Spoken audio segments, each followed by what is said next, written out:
ESPN's fantasy and numbers analytics maestro Mike Clay put out his Clay's projections. And yes, before the NFL draft, right after free agency, it's whatever. But taking a look at stats, both offense, defense, as well as offensive line projections and record projections. So we wanted to look at the Vikings, and it's a lot of fun. It is really neat to see how this team is starting to come together. Yes, before the draft, blah, blah, blah, blah, blah. But so Clay is a noted Eagles fan. I just feel like it's just a little bit of a troll on the Vikings' projected offensive line as of right now. So they haven't really done anything in free agency, and obviously Mike Clay doesn't believe in the power of Oli Udoh or power Kyle Hinton. The power of Hinton compels you. But left to right, Hill, Dozier, Bradbury, Ezra, O'Neal. This is the worst case scenario. Like, this is absolute ground zero.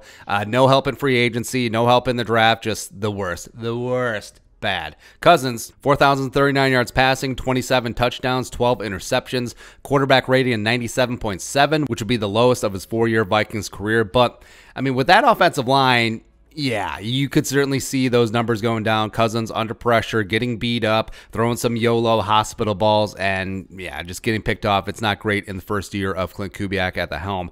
But I mean, they certainly will struggle if that is the offensive line. 39 sacks is the same number as last year. I would actually expect that to be higher if Rashad Hill and Dakota Dozier start on that left side, but whatever.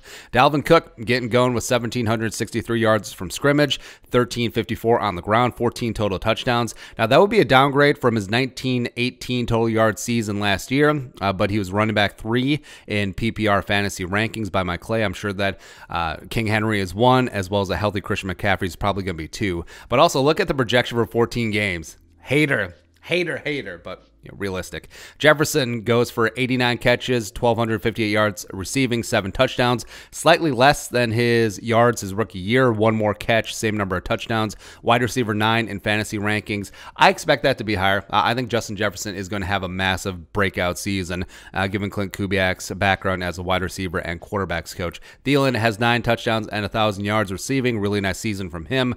Irv, with Kyle Rudolph out of the way, he's ready to be that tight end 1, goes for 48 catches, 524 yards, and 4 touchdowns. That would be 124.4 fantasy points, which would have been 4th best in 2020 in terms of PPR scoring. So I think Irv is ready to rock and roll.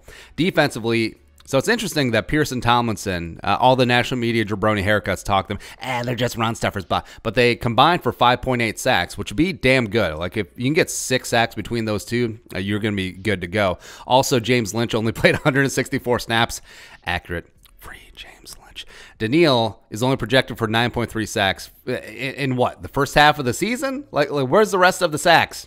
I don't get it. I don't understand it. Kendricks leads the team with 144 tackles. Makes sense. Barr only gets 2.2 sacks, even though he has a sack incentive escalator in his redone deal. Nick Vigil and Troy Dye serve as that de facto third linebacker. Corners, Patrick Peterson leads the way in snaps. I don't know if that's going to happen. Plus, Gladney is projected for 688 snaps. Probably not, to be honest. Dantzler is only in there at 546, which, no, that does not make sense. I think Dantzler is going to play basically every single snap for the Vikings this year as long as he's healthy. And defensively, you typically have about 1,000 snaps, so I could see Dantzler being out there full-time as that guy. And I think that he does have Pro Bowl upside in year 2. Projected win total, 9.9 wins. We'll take it. We'll take it. Remember, 17-game season, so roughly 10-7 might be good enough to contend for the division. It's the 7th best record projection in the NFL per Mike Clay. So again, this is all before the draft, and the Vikings could still get Orlando Brown Jr. Maybe they get a high-end offensive lineman at the top of the draft. So there's going to be a lot of really solid players, especially given the number of 3rd and 4th round picks the Vikings have added to this rooster. But it is fun to see how this team is starting to come together as they seek vengeance for that 2020 down season. If they protect Kirk Cousins on offense and get Dalvin Cook going, I think this could be one of the best offenses in the league with Justin friggin' Jefferson. Defensively, talent's there, man. Talent's there for this to be a top 5 unit. Get a damn thing going again. But your thoughts, Mike Clay's ESPN projections for the Vikings, let us know in the comment section below. Subscribe for daily Vikings takes. Want to support that work, pull some in the Venmo. But until next time, Skol, production value.